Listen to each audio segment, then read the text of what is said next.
오늘 하나님께서는 누가복음 20장 27절에서 40절의 말씀을 우리에게 허락해 주셨습니다. 오늘 부활의 자녀들이라 라는 제목으로 은혜를 나누고자 합니다. 여러분, 오늘은 부활절입니다. 부활절은 기독교에서 가장 중요한 절기라고 할 수가 있습니다. 예수 그리스도가 십자가에 못 박혀 돌아가신 지 3일 만에 부활한 것을 기념하는 날입니다. 우리는 이 십자가와 부활 두 가지를 믿습니다. 이 두 가지 뉴스가 굿뉴스라고 할 수가 있겠죠. 우리는 이것을 복음이라고 말을 합니다. 예수를 믿는다라는 말은 예수님이 하신 일, 즉 두 가지를 믿는다라는 것이죠. 십자가의 죽음과 부활 사건을 내 것으로 믿는다라는 것입니다. 이것이 우리들의 믿음이라는 것이죠. 그래서 이 십자가 사건이 내 죄값을 대신 치른 대속의 사건이구나 라고 이것을 믿으면은 그 믿음으로 그 사람의 죄값은 해결이 되는 것입니다. 그런데 이 십자가만을 믿는다라는 것은 반쪽 믿음입니다. 주님의 죽으심과 부활을 믿어야 우리는 이 믿음은 온전한 믿음이라고 할 수가 있습니다. 만약에 예수님이 죽으신 것은 믿지만은 살아난 것은 믿지 못하겠다, 그러면은 그 복음의 두 가지 뉴스 중에 하나만 믿는 것이죠. 그럼 50점입니다. 낙제라는 것입니다. 그런데 2000년 전이나 지금이나 이런 낙제 믿음이 있다라는 것입니다. 십자가는 믿겠는데 부활은 못 믿겠다, 그건 좀 이상해 라고 말하는 사람들이 있다라는 것입니다. 오늘도 이것을 믿지 못하는 사람들이 많이 있습니다. 여러분, 예수님 당시에도 똑같습니다. 예수님 당시에도 부활을 못 믿는 사람들이 있었습니다. 그들이 누구냐 하면은 오늘 본문에 등장하는 사두개인들이다라고 할 수가 있습니다. 이 이스라엘 종교 지도자들은 두 그룹이 있는데요. 하나의 그룹은 바리새파입니다. 또 하나의 그룹은 사두개파라고 할 수가 있습니다. 이 바리새파는 오늘날로 설명을 한다면은 지극히 율법주의자들입니다. 반대로 사두개파는 자유주의자들이다라고 설명할 수가 있습니다. 이 사두개인들은 기적은 전부 믿지 않습니다.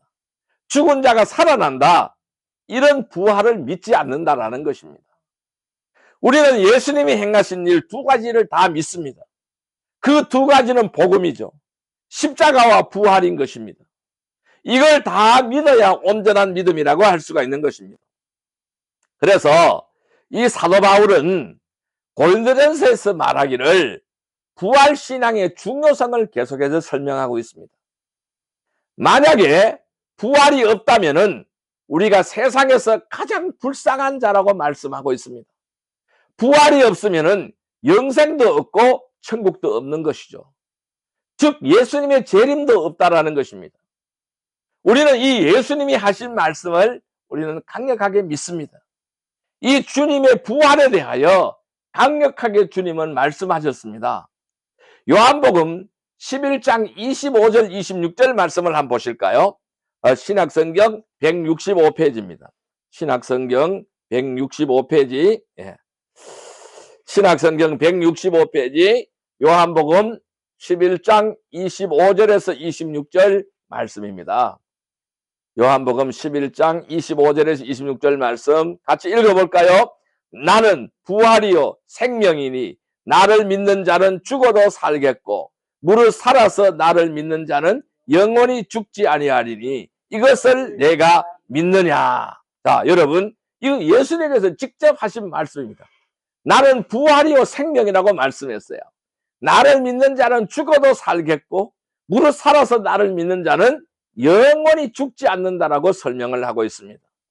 자, 그렇다면은 우리는 오늘 본문 36절에 이렇게 설명을 했습니다. 자, 오늘 본문 36절입니다. 누가복음 20장 36절 말씀입니다.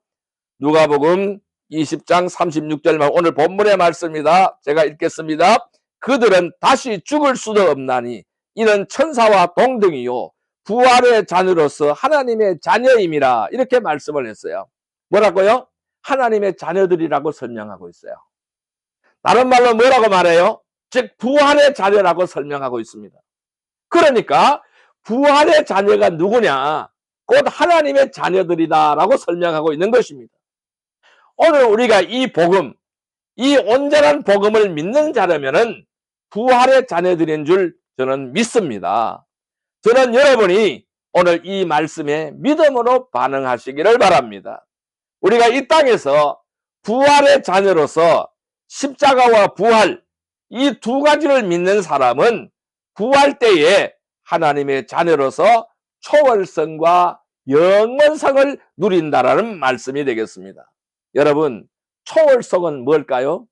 초월성은 부활의 자녀는 이 땅의 삶과 차원이 다르다라는 것을 설명하는 것입니다. 또한 영원성은 무엇이냐 하면은 부활의 자녀는 죽어도 영원히 산다라는 것을 말씀하는 거예요. 그래서 반드시 다시 살아서 산자의 하나님과 영원히 함께 거한다라는 말씀이 되는 겁니다. 여러분, 오늘 이 부활의 자녀들의 모습이 어떤 것인지 살펴보도록 하겠습니다. 부활의 자녀들의 모습은 어떤 모습일까요? 첫째, 부활은 초월이다라고 할 수가 있습니다. 따라할까요? 부활은 초월이다. 부활은 초월이다. 예, 부활은 초월이다라고 설명할 수가 있어요. 이 부활의 자녀는 천국에서 이 땅의 삶과 차원이 다르게 산다라는 것을 말씀하는 내용입니다. 자, 오늘 본문 27절에 사두개파 사람들이 나옵니다. 27절 말씀을 같이 읽어볼까요? 부활이 없다고 주장하는 사두개인 중 어떤 이들이 와서 그랬어요. 뭘까요? 사두개파 사람들이 나옵니다. 자, 이들은 무엇을 주장하고 있어요? 부활이 없다라고 주장하는 거예요. 부활은 있을 수가 없다라고 주장하는, 죽은 자가 다시 살아난다는 것은 있을 수 없다고 주장하는 거예요. 부활도 영혼도 눈에 보이지 않는 것이죠. 그래서 눈에 보이지 않는 것은 믿지 않는다라는 것입니다. 그러니까 요즘으로 말하면은 소위 합리주의 또는 과학주의라고 할 수가 있겠습니다.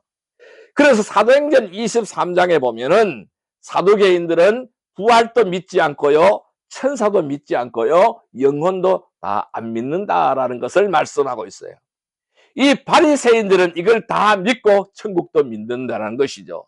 그러니까 사두개파와 바리새파는 종교적으로 앙숙입니다. 늘 서로 싸우는 관계가 사두개파하고 바리새파예요.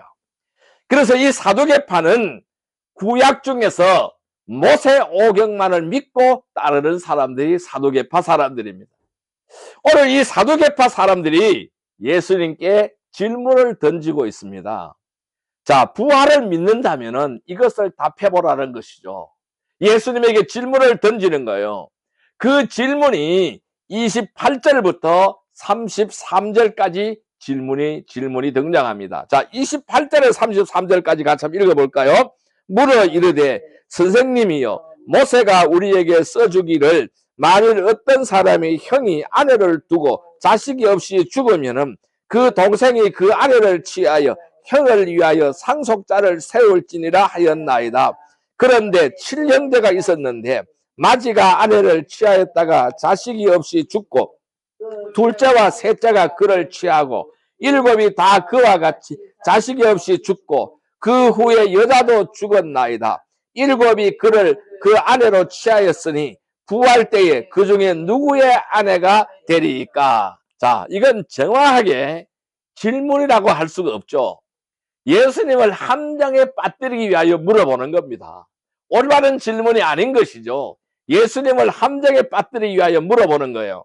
그들은 이 모세오경을 근거로 해서 어떤 집에 7 형제가 있는데 큰 형이 결혼하고 아기를 못 낳고 죽었다라는 것이죠. 그래서 신명기에서는 이렇게 설명을 합니다. 그런 경우에는 어떻게 해야 되느냐? 동생이 형수를 아내로 맞이합니다.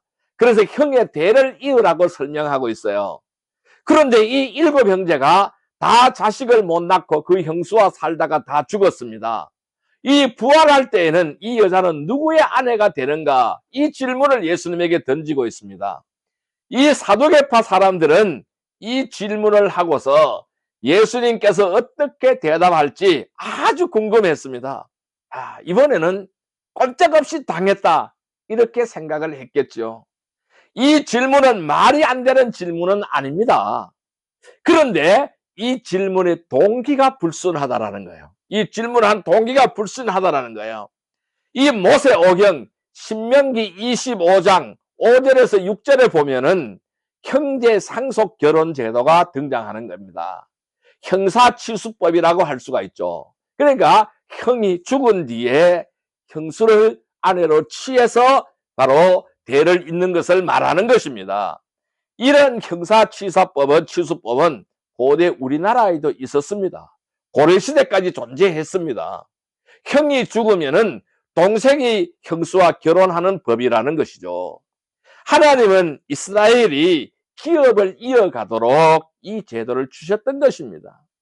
이스라엘 12지파에게 각각 기업을 주시고 기업을 그 상속하도록 하였는데 그 집 가장이 결혼하고 아들을 낳지 못하고 죽으면은 그 기업이 끊어진다고 보았습니다. 그래서 동생이 형의 기업을 이어야 할 책무가 있다고 명시한 것이 바로 이 신명기에 등장한 이 법입니다. 그런데 동생이 그 형의 아내와 결혼하여 낳은 첫 아이는 형의 상속자로 취급이 되는 것입니다. 그래서 우리나라에도 조선시대에는 어떻게 했느냐 하면은 양자로 드렸어요. 양자로 아들을 들여서 그 집에 대를 잇게 만들었던 것입니다. 이것이 바로 기업을 이을 책무인데 만약 이 의무를 싫어한 예도 있었겠죠. 그래서 창세기 37장에 보면은 유다의 아들 오난이 형이 죽고 형의 아내를 취했는데 아기 낳으면은 형의 아들이 되니까 거부하다가 벌로 죽임을 당하기도 했다라는 것입니다. 그런데 이 질문에 예수님이 답하신 것이 34절부터 38절까지 등장하고 있습니다. 자, 34절부터 8절까지 같이 한번 읽어볼까요? 예수께서 이르시되 이 세상의 자녀들은 장가나가고 시집도 가되 저 세상과 및 죽은 자 가운데서 부활함을 얻기에 합당 여김을 받은 자들은 장가가고 시집가는 일이 없으며 그들은 다시 죽을 수도 없나니 이는 천사와 동등이요 부활의 자녀로서 하나님의 자녀임이라. 죽은 자가 살아난다라는 것은 모세도 가시나무 떨기에 관한 글에서 주를 아브라함의 하나님이요 이삭의 하나님이요 야곱의 하나님이시라 칭하였나니 하나님은 죽은 자의 하나님이 아니요 살아있는 자의 하나님이시라. 하나님에게는 모든 사람이 살아있느니라 하시니. 자, 이것이 바로 예수님의 대답입니다.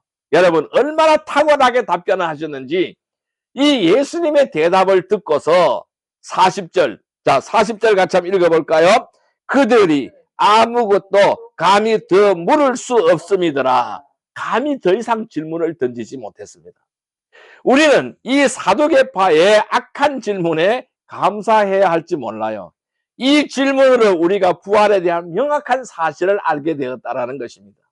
자, 34절에서 35절 우리가 예수님의 대답을 우리는 읽어보았습니다. 여러분, 죽은 사람의 부활에는 참여할 자격이 필요하다는 거예요. 죽은 자의 부활에는 참여할 자격이 필요한데 그 자격이 뭡니까? 예수님의 십자가를 믿고 부활을 믿은 사람, 예수님을 믿는 사람들이라는 것을 말씀하고 있는 거예요. 여러분 부활하여 천국에 가면 뭐가 없다라는 거예요? 오늘 예수님 말씀 뭐가 없다라는 거예요?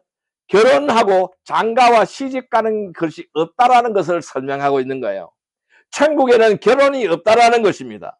자, 36절에서는 이렇게 설명하고 있죠. 부활한 사람의 존재는 누구와 같다고 설명하고 있습니까? 36절에 천사와 같다고 설명하고 있어요. 그러니까 천사와 같으니까 죽지도 않는다라는 말씀입니다. 자, 정리해 볼까요? 이 부활의 자녀들이라는 것은 천국에서는 결혼이 없다. 천사와 같이 되니까 성별이 없다라는 것입니다. 그리고 천국에는 죽음이 없다라는 것이잖아요. 그래서 천국에는 하나님이 세상을 창조하신 창조 질서도 완성이 된다라는 것을 말씀하는 거예요. 다시 말한다면은 부활한 이후에는 천국에서 어떤 차원의 삶을 누리게 되느냐는 것이죠. 부활 이후의 삶은 어떻게 되는가라는 말씀이에요. 이것은 하나님의 능력, 즉 하나님의 차원에 관한 문제라는 것입니다. 그래서 너희들이 알 바가 아니다라는 것을 예수님께서 말씀하고 있는 거예요. 하나님이 계시는 곳은 현재 이 땅의 삶과는 차원이 다르다라는 겁니다. 이 땅의 삶과 하나님이 계시는 곳 천국의 삶은 차원이 다르다라는 것입니다. 우리는 이것을 가지고 뭐라고 할 수 있을까요? 초월성이다, 이렇게 설명할 수가 있는 것입니다. 부활은 예수님의 재림 이후인데, 예수님이 오늘 말씀하신 것은 결혼제도, 남성과 여성, 이것이 모두 하나님의 창조 질서 속에서만 있다는 것을 설명하는 것입니다. 이 창조 질서가 예수님의 재림으로 완전히 완성되어 버린다는 것입니다. 완전히 끝나버린다는 것이죠. 그래서 36절에 우리는 천국에서 어떤 삶을 살아가느냐? 천사와 같은 차원의 존재로 살아간다라는 것입니다. 사람이 아니라 천사와 같은 차원의 존재로 살아간다라는 말씀입니다. 여러분, 부활의 자녀 맞습니까? 그러면 우리는 성경을 알고 하나님의 능력을 알아야만 하는 것입니다. 이 하나님이 부활의 자녀들은 천국에서 얼마나 영광스러운 자리로 인도하실지 우리는 기대감을 가져야 될 줄로 믿습니다.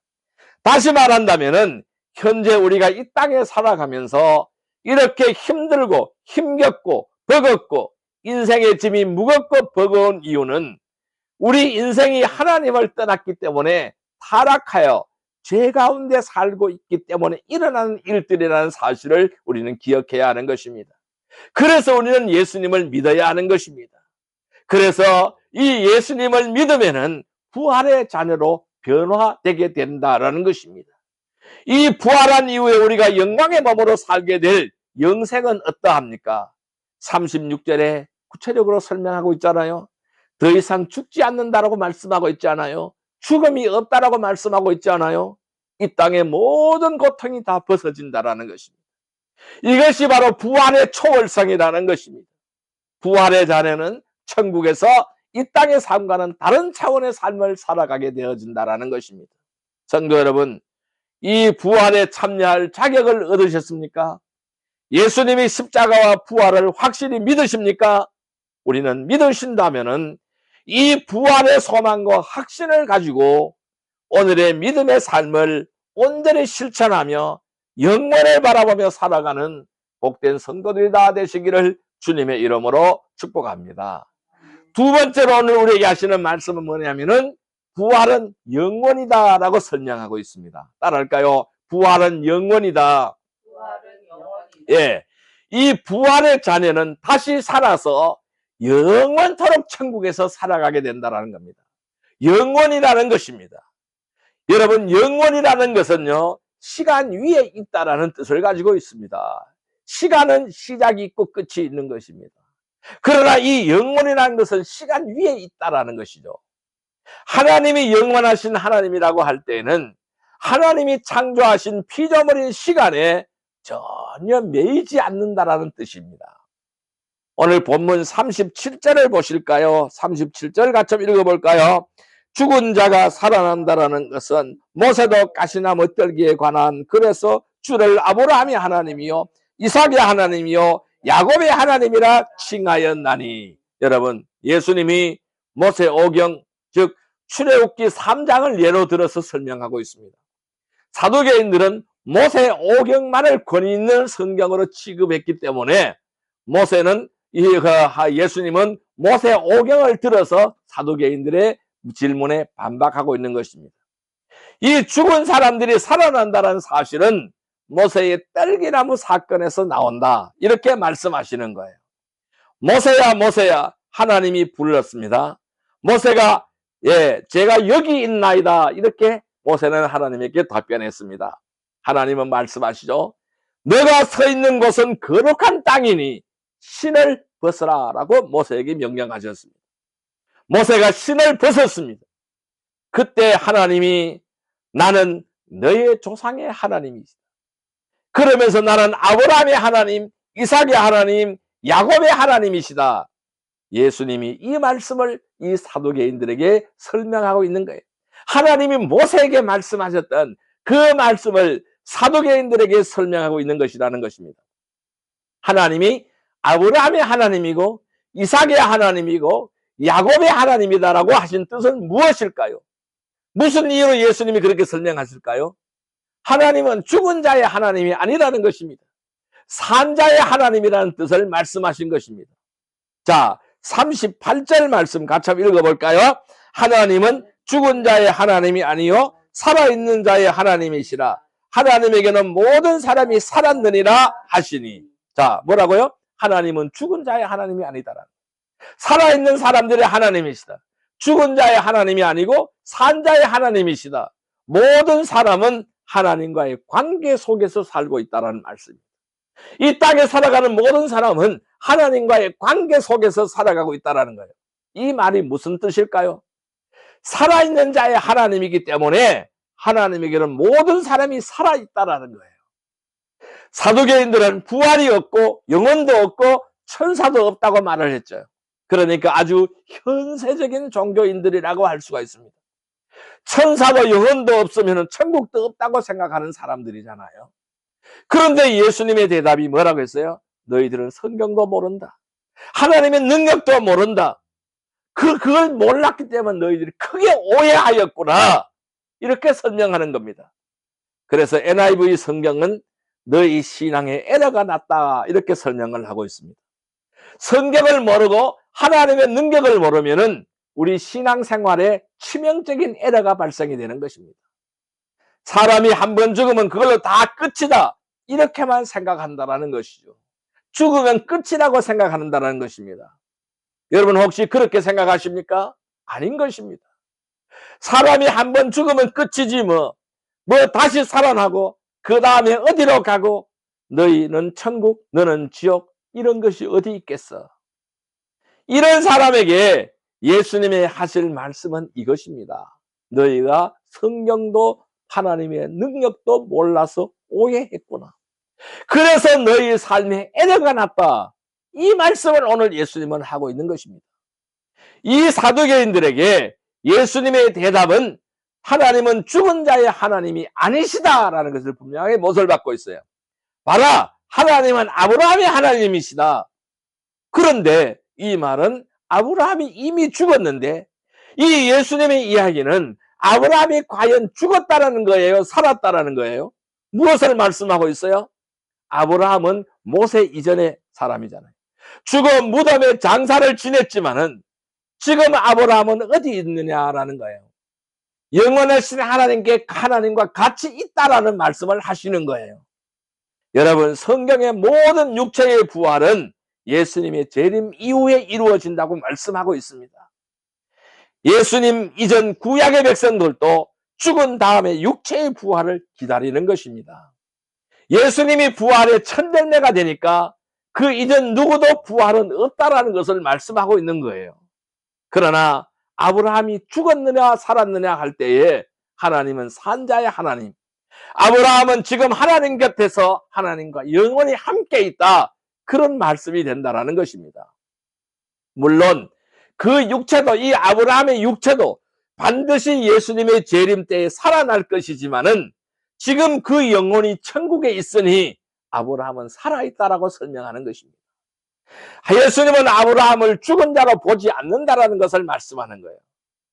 그래서 아브라함이 지금도 영원하신 하나님과 함께 계시다라는 것을 설명하는 것입니다. 무엇을 말하는 것일까요? 우리가 이 땅에 살다가 죽었습니다. 이 땅 세상적 관점에서는 죽었다고 말하는 것이 맞습니다. 맞습니다. 죽었습니다. 그러나 성경적으로 말하면은 지금 죽었는가? 아니다라는 것입니다. 살아있다라는 말씀입니다. 현재 영혼은 천국에 있다라는 것입니다. 그래서 주님의 재림을 기다린다라는 말씀입니다. 주님의 재림 이전에 예수 믿고 죽은 자들은 모두 그 영혼들은 살아서 지금 살아있다라는 것입니다. 아브라함은 어디에 있습니까? 부자와 나사로에 비유해서 나사로가 들어간 천국이 어떻게 묘사가 되었습니까? 아브라함의 품이라고 묘사하고 있습니다. 지금 아브라함은 천국에 있다는 것을 분명하게 말씀하고 있는 것입니다. 여러분, 육체는 부활하지 않아도 그런 현재 영원한 하나님의 나라에 있다는 말씀을 하시고 있는 것입니다. 여러분, 예수 믿고 죽은 사람은 죽었다고 말하지 않습니다. 뭐라고 말해요? 잔다고 말합니다. 예수님이 십자가상에서 한쪽 강도에게 뭐라고 말씀하셨습니까? 내가 오늘 나와 함께 낙원에 있으리라 라고 말씀했어요. 십자가에서 지금 죽는데 죽어 없어지는 거예요. 그런데 산다라고 말씀하고 있는 거예요. 어디서? 나와 함께 낙원에 있다라는 거예요. 그러니까 낙원에서 나와 함께 산다라는 것을 말씀하고 있다라는 것입니다. 그래서 고린도전서 15장을 보면은 주님의 재림 때에 큰 나팔이 울려 퍼지면은 그리스도께 속한 사람들이 살아난다라는 것입니다.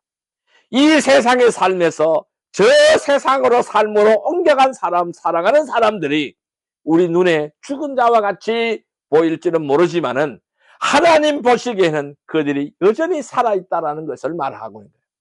그래서 하나님과 그들 사이에 생생하고 영원한 관계는 끊어지지 않았다라는 것입니다. 그래서 부활은 영원한 것입니다. 이 부활의 자녀는 다시 살아서 영원토록 천국에서 살아있다라는 것을 말씀하는 것입니다. 성도 여러분, 부활에 참여할 자격을 얻으셨습니까? 십자가와 부활을 확실히 믿으십니까? 믿으신다라면 우리는 부활의 소망과 확신을 가지고 살아가야 됩니다. 그래서 오늘의 믿음의 삶을 온전히 실천하여서 영원을 바라보며 살아가는 성도들이 다 되시기를 주님의 이름으로 축복합니다. 자, 이제 말씀을 정리해 볼까요? 그럼 우리는 어떻게 하여야 할까요? 그런데 사람은 죽는 순간이 오는 것입니다. 저도 죽고 여러분들 죽고 다 죽는 순간이 오는 것입니다. 그런데 숨이 끊어지면은 갑자기 하나님이 그때까지 그 사람에게 베푸셨던 은총을 딱 중단하는 것이 아니라는 것입니다. 죽음 저편에서도 계속해서 이어지고 있다라는 말씀입니다. 왜? 영혼은 절대로 죽지 않는다라는 것이죠. 영원하신 하나님의 은총은 우리가 예수를 믿으면은 살아있는 동안 내내 우리를 간섭하시고 우리를 지도하십니다. 그리고 죽은 이후에도 영원토록 하나님과 함께 하시는 것입니다. 영원토록 그 삶은 계속되는 것입니다. 그래서 시편 73편에 보면은 성도가 이 땅에서 가장 고뇌하는 순간에 부르는 찬양이 시편 73편의 찬양입니다. 왜 이 땅에서 악인은 저렇게 형통하고 의인은 이렇게 비참한가? 막 힘들어 하다가 예배 중에 우리는 한 가지를 딱 깨닫습니다. 그렇구나. 마지막 종말이 다르구나 라는 사실을 깨닫게 되는 것입니다. 악인의 종말은 비참하고 의인의 종말은 참으로 멋있구나 하는 사실을 깨닫게 된다는 것입니다. 이걸 몰랐을 때는 가슴이 쓰리고 억울하고 답답한 것이죠. 이걸 하나님이 깨닫게 해주시니까 넉넉한 마음이 생기는 것입니다. 그래, 갑자기 멸망이 찾아오면은 그때가 비참한 날인지 알아라. 그리고 소망을 담아서 우리는 이러한 기도를 합니다. 주님의 교훈으로 나를 인도해 주시고 마침내 나를 주님의 영광에 참여시켜 주실 줄을 믿습니다. 주께서 후에는 영광으로 나를 영접하시리라. 여러분, 부활의 자녀들이 맞습니까? 그러면 죽어도 다시 살 줄 우리는 믿습니다. 여러분, 부활의 자녀들이 맞습니까? 부활은 초월이고 부활은 영원이라는 사실을 우리는 믿습니다. 성도 여러분, 이 부활에 참여할 자격을 얻으셨습니까? 그 자격은 믿음으로 얻는 것입니다. 십자가와 예수님의 십자가와 그 부활을 확실히 믿을 때에 그 자격이 생기는 것입니다. 그것이 바로 자격입니다. 믿으신다면은 부활의 소망과 확신을 가지고 오늘의 믿음의 삶을 온전히 실천하여야 합니다. 그래야 영원을 바라보며 살아가는 복된 성도들이 다 되시기를 주님의 이름으로 축복합니다. 기도드리겠습니다. 사랑과 은혜의 아버지 하나님 감사합니다. 하나님은 죽은 자의 하나님이 아니요 살아있는 자의 하나님이라 하나님께서 모든 사람이 살아있느라고 말씀하셨습니다. 예수님은 내가 곧 길이요 진리요 생명이라고 말씀하셨습니다. 주님이 부활이라고 말씀하셨습니다. 그 말씀대로 주님은 부활하셨습니다. 오늘 우리에게 부활의 첫 열매를 허락하여 주시고 부활의 소망을 주시니 감사드리옵나이다. 아버지 하나님, 우리는 주님의 소망을 담아 이러한 기도를 드리기를 원합니다. 주님의 교훈으로 나를 인도해 주시고 마침내 나를 주님의 영광에 참여시킬 줄 믿습니다. 후에 주께서 영광으로 나를 영접하여 줄 줄로 믿습니다. 우리는 부활의 자녀들로서 죽어도 다시 살 줄 믿습니다.